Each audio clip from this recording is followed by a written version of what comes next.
the country.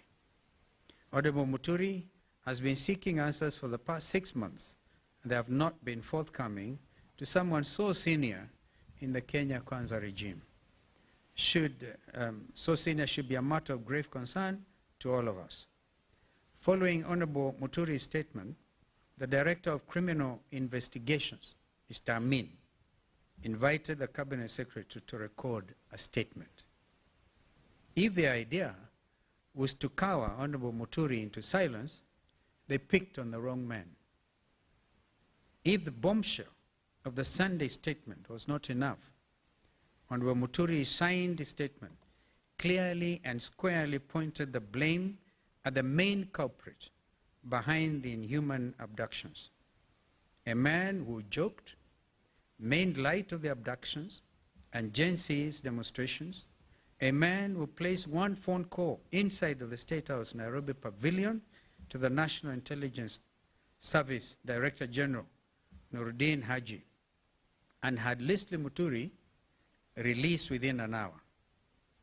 That man, as you have previously stated, is President William Ruto.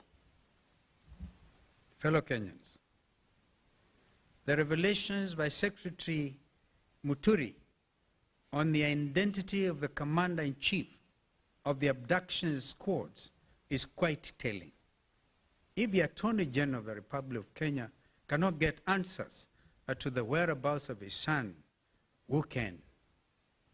If the Attorney General cannot get his phone calls answered by junior staff, such as the DG of NIS, of the DCI Director, who can?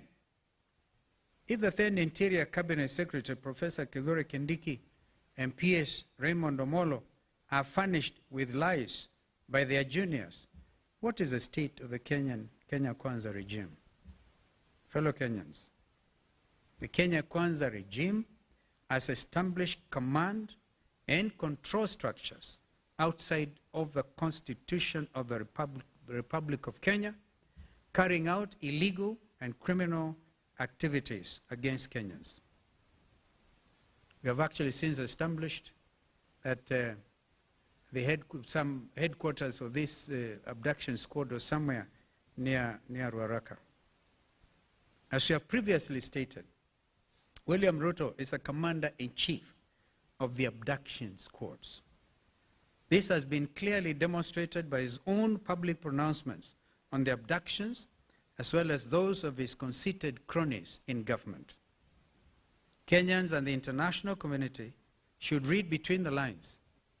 Mr. Ruto and his lieutenants' chest thumping over 2 weeks ago in Bungoma was not only a gross violation of Mr. Ruto's oath of office, it also bore all the hallmarks of a dictatorship and a crude attempt to instill fear in Kenyans by subduing them into silence. Mr. Ruto's dictatorship, which now kidnaps and tortures people in underground prisons, must be considered as a renegade criminal enterprise. And this in accordance with the ICC's Rome Statute. And for the avoidance of doubt, the Director General of NSIS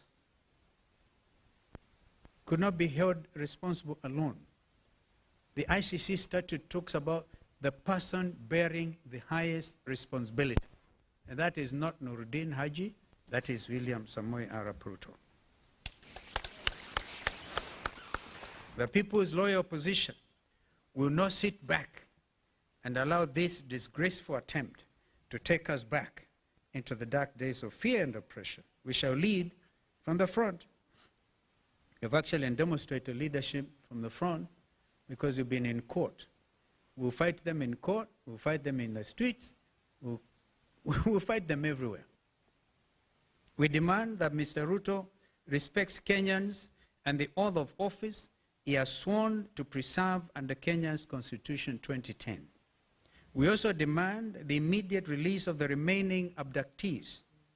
We actually have a date on the 27th with the Inspector General of Police, Mr. Kanja, before Justice Bahati Namui. And they know what the ruling was by Justice Bahati. If they will not show up on the 27th, he will cite, convict, and sentence on the spot. So nobody's above the law. Not even Director General Kanja or Director DCI, Mr. Amin. If Ruto refuses to respect and enforce Kenya's constitution and laws, the solution is straightforward. He should resign. And the world is changing. Just today or yesterday, a sitting president of the Republic of South Korea was arrested in State House. We celebrate this kind of development because people must be held to account. This is what the Gen Zs have been advocating for. Meanwhile, let Mr. Ruto and all others who perpetrate violent crimes against Kenyans know that they will not go unpunished.